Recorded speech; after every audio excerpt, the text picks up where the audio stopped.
자, NoSQL에 대해서 알아보도록 하겠습니다. NoSQL이란 관계형 데이터베이스에 얽매이지 않고 용도에 맞는 데이터 저장 방식을 사용하자라고 권장하는 방식이고요. NoSQL은 Not Only SQL의 약자라고 할 수 있습니다. 관계형 데이터베이스의 한계를 극복하기 위한 새로운 형태의 데이터 저장소라고 보면 되고요. 수평적인 확장성을 가지고 있는 것을 특징으로 하고 있습니다. 관계형 데이터베이스에서는 기본이 되는 조인이라든가 고정된 스키마가 없는 것이 특징이고, 구현 방식에 따라 다양한 NoSQL 제품군이 존재하고 있습니다. 대표적인 NoSQL은 몽고DB, 카산드라, HBase, 코치DB, 레디스 등이 있습니다.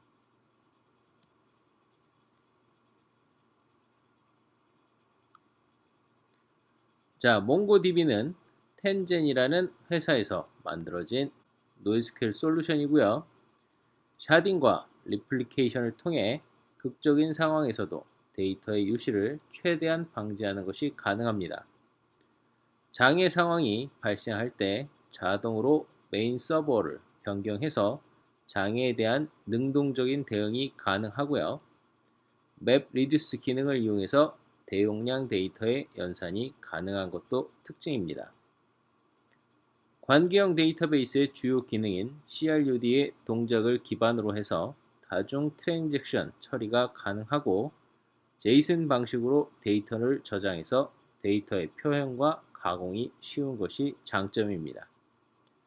대량의 데이터를 신속하게 처리할 수 있도록 메모리 매핑 기술을 사용하고, 기본적으로 다중 플랫폼을 지원하기 때문에 어떤 플랫폼에서도 손쉽게 사용할 수 있는 데이터베이스라고 할 수 있습니다. 자, 몽고DB는 mongodb.org에서 최신 버전의 몽고DB를 다운로드해서 설치하시면 되고요. 윈도우즈용 같은 경우에는 전용 설치 프로그램을 실행하면 쉽게 설치할 수 있습니다.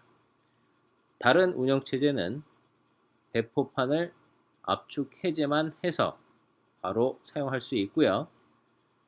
가장 메모리 관리 기능이 우수하다라고 평가받는 리눅스 서버에서 몽고DB 서버를 운영하는 것을 권장하고 있습니다. 자, 몽고DB 서버를 실행하는 가장 간단한 방법은 간단하게 데이터베이스 저장소가 만들어질 폴더를 하나 만들어 주고요. 그 다음에 몽고DB가 설치된 폴더의 빈 폴더에 있는 몽고D라는 몽고DB 데몬을 dbpass 옵션을 가지고 실행시켜 주시면 몽고DB 서버가 실행되게 됩니다. 자, 몽고DB 쉘은 몽고DB에 기본적으로 제공되는 클라이언트 프로그램인데요. 실행시키는 방법은 몽고DB가 설치되어 있는 빈 폴더에 mongo.exe와 같은 형태로 제공되고 있습니다. 그래서 몽고DB 서버가 실행된 상태에서 몽고라고 엔터를 치시면 로컬 호스트의 27017번 포트를 이용해서 구동되고 있을 때에는 곧바로 서버에 접속을 시도하게 됩니다. 이때 몽고DB 쉘에서 사용할 수 있는 기본 명령어는 help, show dbs, 그 다음에 use 데이터베이스 이름, 그 다음에 show collections, 그 다음에 db stat, 그 다음에 db shutdown server와 같은 기본적인 명령어들을 사용할 수 있고요. 몽고DB 쉘의 특징은 자바스크립트 프로그래밍이 가능하기 때문에 자바스크립트 명령어를 이용해서 데이터베이스 CRUD를 연동하는 기능을 직접 구현할 수 있는 장점도 있습니다. 자, 몽고DB의 CRUD는 기본적인 RDBMS의 CRUD에 비해서 사용 방법을 숙지하는 것이 상당히 쉽고요. 그 다음에 제이슨에 대한 개념만 조금 있으면 손쉽게 응용할 수 있는 장점을 가지고 있습니다. 그래서 데이터베이스에 저장을 하는 명령어는 현재 선택된 DB의 users라는 컬렉션에 name, 홍인, key value 값을 저장하도록 하기 위한 save 명령어가 있고요. 그 다음에 현재 선택된 데이터베이스에서 users라는 컬렉션에서 전체 데이터를 조회하기 위한 find 명령어가 있습니다. 그 다음에 현재 선택된 db에 저장되어 있는 name 홍이라는 도큐먼트를 찾아서 name kim 그 다음에 age 20이라는 형태의 도큐먼트로 replace를 하기 위한 업데이트 명령어를 쓸 수 있고요. 그 다음에 삭제할 때 쓰는 명령어는 remove 명령어입니다. 자, 몽고DB는 몇 가지 주요 기능을 가지고 있는데요. 그 중에 가장 대표적인 기능 중에 하나가 바로 샤딩이라고 할 수가 있습니다. 이러한 샤딩의 목적은 데이터의 분산 저장을 하고 백업과 복구하는 전략을 수립하고 그 다음에 훨씬 더 향상된 빠른 성능을 제공하기 위해서입니다. 그래서 데이터 분산을 통해서 여러 대 서버의 트래픽을 분산해서 처리할 수 있도록 하고 이를 통해서 데이터 유실 가능성을 최소화하며 다수의 독립된 프로세스가 병렬로 작업을 동시에 수행할 수 있도록 하는 것이 샤딩의 목적이라고 할 수가 있습니다. 몽고DB의 샤딩 시스템은 최소 3대 이상으로 구축할 것을 권장하고 있고요. 라우터를 통해서 즉 몽고S라는 라우터를 통해서 다수의 샤드를 관리하는 방식입니다. 별도의 컴피그 서버를 이용해서 샤드 시스템의 전체 메타데이터를 관리하게 할 수 있고요. 하나의 샤드는 최소 3대 이상의 몽고D 서버로 구성하는 것을 기본으로 합니다. 왜냐하면 하나의 샤드가 한 대의 서버로 구성되어 있을 때에는 장애가 발생했을 때 데이터를 유실할 가능성이 있지만 3대를 이용해서 복제 시스템으로 구현을 해놓으면 한 대의 장애가 발생한다 하더라도 그 장애에 대한 대응을 할 수 있는 여지가 생기기 때문입니다. 자, 샤딩 시스템을 실행하는 방법은 상당히 간단합니다. 생각보다. 그래서 먼저 세대의 몽고DB 샤드 서버, 즉 몽고D를 이용해서 샤드 서버를 3대 실행시키는데요. 이때 옵션으로 샤드 서버라는 옵션을 주고요. 그 다음에 DB 패스와 그 다음에 각각의 샤드의 포트 번호를 명시해주면 됩니다. 그 다음 전체 메타데이터를 관리하는 컴피그 서버를 별도로 실행시켜 주시고요. 마지막으로 몽고S를 실행시키는데 앞서 실행되고 있는 컴피그 서버를 참조하도록 하고 별도의 포트를 사용하고 사용할 청크의 사이즈를 1메가로 지정해 주시면 이제 샤딩이 실제로 수행되는 과정을 저희가 모니터링하기가 쉬워집니다. 자, 이제 샤딩 기능을 실행하는 방법인데요. 이제 각각의 서버들이 실행되고 있다라고 가정을 했을 때, 즉 3대의 샤드가 돌고 있고 컴피그 서버 1대, 그 다음에 몽고S로 이루어진 라우터가 돌고 있다라고 할 때, 이제 라우터에 몽고S가 돌고 있는 5000번 포트에 몽고DB 쉘로 접속을 하게 됩니다. 자, 이렇게 이제 몽고S에 접속을 한 다음에 db.run 커맨드를 이용해서 add 샤드를 해주게 되면 앞서 실행되어 있던 3대의 샤드 서버들을 각각 추가해 줄 수가 있습니다. 자, 이렇게 되면 몽고S가 관리하는 샤드 서버가 3대가 되고 클라이언트는 샤드 서버 3대를 마치 하나의 데이터베이스 서버처럼 쓸 수 있게 되는 것입니다. 자, 그 다음에 enable sharding이라는 명령어를 이용해서 person이라는 데이터베이스를 이제 샤딩을 이용해서 처리하겠다라고 명시를 해주고요. 그 다음에 샤드 키로 person이라는 데이터베이스의 user라는 컬렉션을 만들고 그 user라는 컬렉션은 언더바 id를 인덱스 키로 쓰고 있는데 그 인덱스로 키로 쓰고 있는 언더바 id를 샤드 키로 사용해서 이제 샤딩을 하도록 활성화를 해줄 수가 있습니다.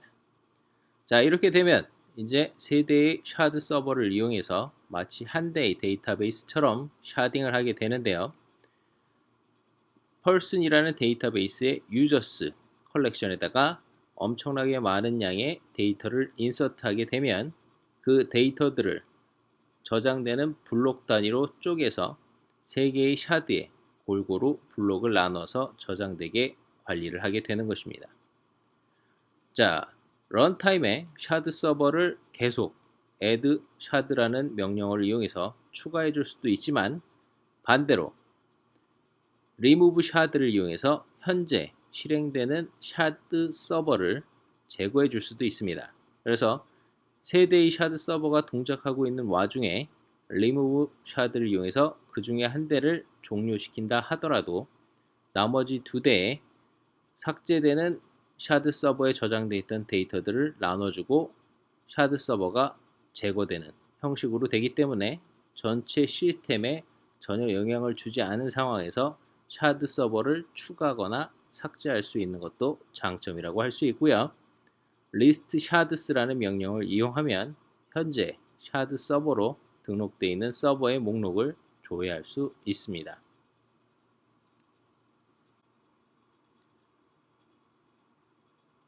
자, 샤드 서버가 운영되고 있는 상황에서 이제 몽고DB 쉘을 이용해서 몽고DB 라우터에 접속을 한 다음에 이제 사용하는 DB를 useperson이라는 데이터베이스를 선택하도록 하고요. 그 다음에 데이터를 저장하도록 합니다. 그래서 1, 10, 100, 1000만, 10만, 100만 100만 개의 도큐먼트를 포문을 이용해서 인서트를 하도록 만들고요. 자, 이렇게 해서 이제 100만 개의 데이터가 저장이 완료가 되면 샤드 서버로 쓰고 있는 3개의 몽고D 서버에 각각 접속해서 해당 데이터베이스의 유저 컬렉션에 몇 개의 데이터가 저장되어 있는지를 카운트 명령을 이용해서 확인을 해보면 각각의 개수가 이제 3분의 1 정도가 저장되어 있는 것을 확인할 수가 있습니다. 100만 개의 3분의 1이요. 그래서 이 3개의 샤드 서버에 나눠서 저장된 카운트들을 다 합치면 100만 개가 되는 것이고요. 전체 샤딩 상태를 확인하려면 db.print sharding status라는 명령어를 실행시키면 샤드 서버가 어떻게 구성되어 있고 데이터가 어떻게 저장되어 있는지를 확인할 수 있습니다. 자, 몽고DB는 샤딩 이외에 복제와 복제 셋 이 2가지도 중요한 요소라고 할 수가 있는데요.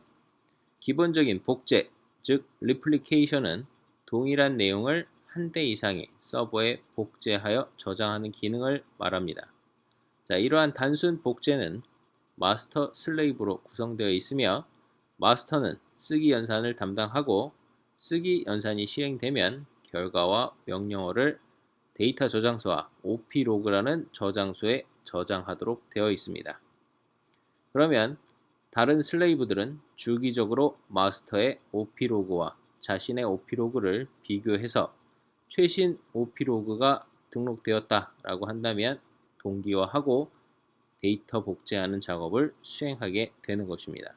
그래서 한번 복제로 시스템을 구성해 놓았다면 신경 쓰지 않아도 거의 실시간에 가깝게 데이터를 동기화해서 이중화나 삼중화를 손쉽게 구현할 수 있는 장점을 가지고 있고요. 자, 그 다음에 복제 셋, 즉 리플리카 셋은 마스터 슬레이브가 아니라 프라이머리, 세컨더리 서버로 구성이 되고요. 마스터와 동일하게 프라이머리 서버는 데이터 입출력을 담당하지만 마스터 슬레이브와 달리 프라이머리, 세컨더리는 같은 레벨의 서버들로 되어 있고 단지 현 시점에 프라이머리 서버 역할을 누군가가 하고 있을 뿐이다 라고 이해하시면 되겠습니다. 그래서 세컨더리 서버들은 프라이머리 서버에 데이터 저장이 되면 역시 OP로그를 이용해서 실시간 동기화를 하지만 앞서 설명드린 복제와 다른 점이 있다면 프라이머리 서버 자체에 장애가 발생을 해서 더 이상 데이터의 입출력이 처리될 수 없다라고 판단이 되면 남아있는 2대의 세컨더리 서버 중에 한 대가 자동으로 프라이머리 서버가 되면서 다시 정상적으로 데이터 입출력을 처리하도록, 즉 장애가 발생하면 그 장애를 능동적으로 대응할 수 있도록 해주는 기능이 일반적인 복제와 다른 점이라고 할 수가 있습니다. 자, 우선 복제 기능을 실행하기 위해서 마스터 서버를 실행하는 방법은 몽고D를 이용해서 DB 패스를 지정한 다음에 포트 번호와 그 다음에 마스터라는 패러미터를 주게 되면 이 몽고DB 서버는 복제의 마스터 서버로 구동이 되게 됩니다. 즉 쓰기 연산이 가능한 데이터베이스가 되는 것이고요. 자, 나머지 두 대를 몽고D를 이용해서 별도의 포트와 별도의 폴더를 지정해 준 다음에 실행을 하되, 앞서 실행된 마스터와 달리 슬레이브 서버들 같은 경우에는 슬레이브라는 옵션을 주고 그 다음에 소스라는 옵션에 마스터 서버의 IP와 포트를 지정해서 해당 마스터 서버를 지속적으로 감시할 수 있도록, 즉 마스터 서버의 OP 로그를 감시할 수 있도록 만들어 줍니다. 자, 이렇게 되면 두 대의 슬레이브 서버는 항상 마스터 서버의 OP 로그를 감시하면서 마스터 서버에 추가된 데이터를 실시간에 가까운 속도로 동기화하도록 만들어 주는 것이고요. 자, 이렇게 이제 복제 서버들이 실행되고 있을 때 우선 마스터 서버에 접속해서 임의의 데이터를 인서트를 한 다음에 얼른 다른 슬레이브 서버에서 저장된 데이터를 확인해 보면 슬레이브 서버에도 방금 마스터 서버에 인서트된 도큐먼트를 가지고 있는 것을 확인할 수 있습니다. 자, 그 다음에 복제 셋 같은 경우에는 앞서 말씀드린 것처럼 단순 복제처럼 마스터 슬레이브 구조가 아니라 동일한 레벨의 서버가 3대가 실행이 되고 있는 상황에서 현 시점에서 3대 중에 한 대가 프라이머리 역할을 하고 나머지 2대는 세컨더리 역할을 하는 것 뿐입니다. 그렇기 때문에 실행시키는 방법도 동일합니다. 단지 차이가 있다면 레플리카 셋이라는 옵션에 레플리카 셋 이름을 지정해주고 그 다음에 DB 패스와 포트를 지정해서 3대의 서버를 각각 실행을 시킬 수가 있습니다. 자, 이렇게 각각 실행을 시키면 아직 레플리카 셋으로 구성된 상황은 아니고요. 이제 첫 번째, 그러니까 즉 이 경우에는 데이터를 가지고 있던 나머지 2대는 데이터를 가지고 있으면 안 됩니다. 데이터를 가지고 있던 첫 번째 서버에 몽고DB 쉘로 접속을 한 다음에 컴피그 객체를 하나 만들고 이 컴피그 객체에는 레플리카 셋의 이름을 id로 만들고 그 다음에 멤버스라는 키에 거기에 구성될 레플리카 셋에 구성될 서버의 IP와 포트를 이용해서 배열을 만들어서 하나의 객체로 구성을 한 다음에 rs.initiate라는 명령어를 수행해서 컴피그 객체에 들어있는 정보대로 레플리카 셋을 설정해 주도록 해야 합니다. 자, 이것이 성공적으로 수행이 되면 이제 3대의 서버는 하나의 레플리카 셋으로 구성이 되고 그 중에 첫 번째, 즉 프라이머리로 정해진 서버가 전체적인 데이터의 입출력을 담당하고 나머지 서버들은 항상 프라이머리 서버와 데이터를 동기화하는 작업을 계속하게 됩니다. 그러다가 프라이머리 서버가 물리적이거나 네트워크적인 장애가 발생했을 때, 그래서 정상적인 수행이 어려워졌을 때 나머지 2대 중에 한 대가 프라이머리 서버 역할을 하게 되고 장애가 발생한 프라이머리 서버가 다시 복구가 돼서 시스템에 다시 들어왔다 하더라도 이미 다른 서버가 프라이머리 서버로 역할을 하고 있기 때문에 기존의 프라이머리 서버는 세컨더리 서버 역할을 하게 됩니다. 이렇게 항상 장애가 발생하더라도 능동적으로 장애 대응을 해줄 수 있는 것이 바로 레플리카 셋의 특징이라고 할 수가 있습니다.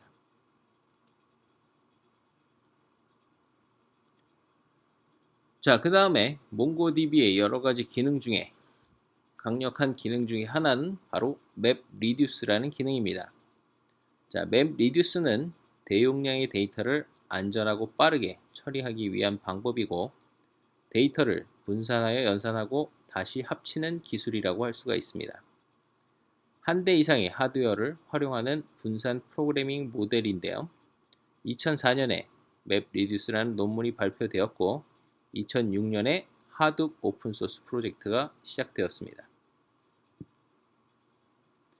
이러한 맵 리듀스는 대용량 파일에 대한 로그 분석이나 색인 구축, 검색에 대한 탁월한 성능을 보여주고요. RDBMS에 비해 일괄 처리 방식으로 전체 데이터셋을 분석하는 경우에 상당히 유리하다고 할 수가 있습니다. 자, 몽고DB에서 제공하는 맵리듀스는 데이터 집계 함수를 지원하지 않는 몽고DB의 특징을 감안해서 집계 작업을 수행할 수 있도록 처리해주고요. 그 다음에 하둡의 맵리듀스는 자바로 구현되어 있지만 몽고DB의 맵리듀스는 자바스크립트로 구현하는 것이 좀 다릅니다. 그 다음에 맵리듀스의 입력 소스로 몽고DB에 저장되어 있는 컬렉션을 지정해서 해당 컬렉션에 있는 도큐먼트를 이용해서 맵리듀스를 수행하고 맵리듀스를 수행한 결과로 생성된 데이터는 새로운 컬렉션을 만들어서 저장하도록 되어 있습니다. 자, 몽고DB에서 맵리듀스를 실행할 때 이제 먼저 컬렉션에 데이터를 저장을 해야 되겠죠. 그래서 현재 선택된 데이터베이스에 워즈라는 데이터 컬렉션을 생성을 하고 거기에 리더북, 라이터북이라는 밸류를 갖고 있는 도큐먼트 두 개를 이제 세이브해 줍니다. 그러면 워즈에는 지금 두 개의 데이터가 들어가 있고요. 그 다음에 자바스크립트를 이용해서 맵 함수를 작성을 하고요. 이 맵 함수가 수행하는 일은 워즈에 저장된 도큐먼트를 하나씩 꺼내서 그 도큐먼트에 있는 텍스트의 밸류 값, 즉 리더북이나 라이터북 이것을 문자열을 읽어서 그것을 공백 기준으로 스플릿을 해서 결과를 RES라는 배열에 저장하게 해놓습니다. 자, 그렇게 해서 저장된 RES 배열에는 이제 read, book이라는 각각의 세 개의 단어가 저장이 되고요. 자, 이 저장된 단어를 하나씩 꺼내 가지고 word read, count 1이라는 키와 밸류로 생성을 해서 reduce 함수로 emit을 해줍니다. 그러면 read 1, 1, book 1이라는 키 밸류 값이 reduce로 전달이 되고요. 자, 두 번째 도큐먼트인 write book을 읽어서 마찬가지로 공백으로 스플릿을 해주면 write 그리고 마지막으로 book이라는 세 개의 단어로 쪼개지고요. 이 단어들도 역시 write 1, 1, book 1이라는 키 밸류 형태의 데이터로 reduce로 전달을 해주게 됩니다. 그러면 이 맵 함수가 수행되면서 총 6개의 데이터가 총 6개의 키 밸류 값이 reduce로 전달되고요. reduce에 전달된 데이터들은 키 값을 기준으로 넘어온 밸류들을 전체 썸을 해주게 되면 같은 키로 합쳐져서 넘어온 값들이 이제 썸이 되기 때문에 앞서 우리가 살펴봤던 read a book, write a book 이기 때문에 read와 write는 각각 한 번씩밖에 안 쓰였지만 와 book은 두 번씩 쓰였습니다. 그럼 여기에서 11, book 11이라는 형태로 reduce의 인풋으로 들어오게 되는데 그러면 이 들어온 값을 1과 1을 더해서 2가 되니까 결과적으로는 이, 북, 이와 같은 결과값이 생성되게 됩니다. 자, 그렇게 되면 이 도큐먼트, 즉 인서트된 소스가 되는 도큐먼트에 저장되어 있던 전체 문장 중에 각각의 단어가 몇 번씩 쓰였는지 확인을 하는 워드 카운트라는 최종 결과 컬렉션이 만들어지고요. 그 컬렉션에는 총 4개의 도큐먼트가 들어가게 됩니다. read 1, 2, book 2, write 1이라는 결과가 만들어지는 것을 find 명령을 이용해서 확인할 수 있게 되는 것입니다.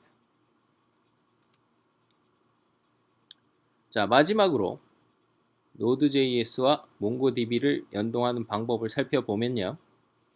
우선 Node.js를 이용해서 MongoDB와 연동하기 위해서 사용되는 npm 확장 모듈들은 다양한 종류들이 있습니다. MongoDB라는 모듈도 있고 Mongoose라는 모듈도 있고 이 이외에 다양한 모듈들이 있는데 그 중에서 MongoDB라는 모듈을 사용하는 방법을 간단하게 살펴보면 먼저 MongoDB에 db라는 클래스와 서버라는 클래스를 각각 require를 이용해서 로딩을 하고 그 다음에 db의 객체를 생성을 하고 그 db의 객체를 이용해서 오픈 메소드를 호출해서 db의 접속을 시도합니다.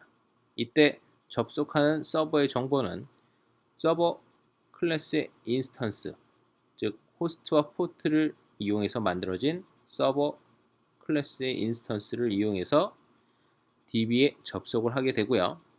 자, 성공하면 이제 db에 데이터를 입력 또는 출력을 할 수 있게 되는 것이죠. 자, db 연결이 성공되면 db의 컬렉션을 이용해서 현재 접속하고자 하는, 사용하고자 하는 컬렉션, 지금은 유저스죠. 유저스를 접속을 해서 find one, find, insert와 같은 MongoDB crud 명령어를 이용해서 데이터를 저장하거나 조회하거나 수정하거나 삭제할 수 있습니다. 자, 이렇게 어렵지 않게 Node.js와 MongoDB를 연동할 수 있고 또 Node.js는 자바스크립트를 사용하고 있기 때문에 기본적으로 JSON 형식의 객체를 다루는 것이 무척 수월합니다. 그리고 반대로 MongoDB는 JSON 형태로 데이터베이스에 저장을 하기 때문에 Node.js와 MongoDB를 이용하면 아무리 복잡한 형태의 스키마를 가진 데이터라고 하더라도 손쉽게 처리할 수 있는 장점을 가지게 되는 것입니다.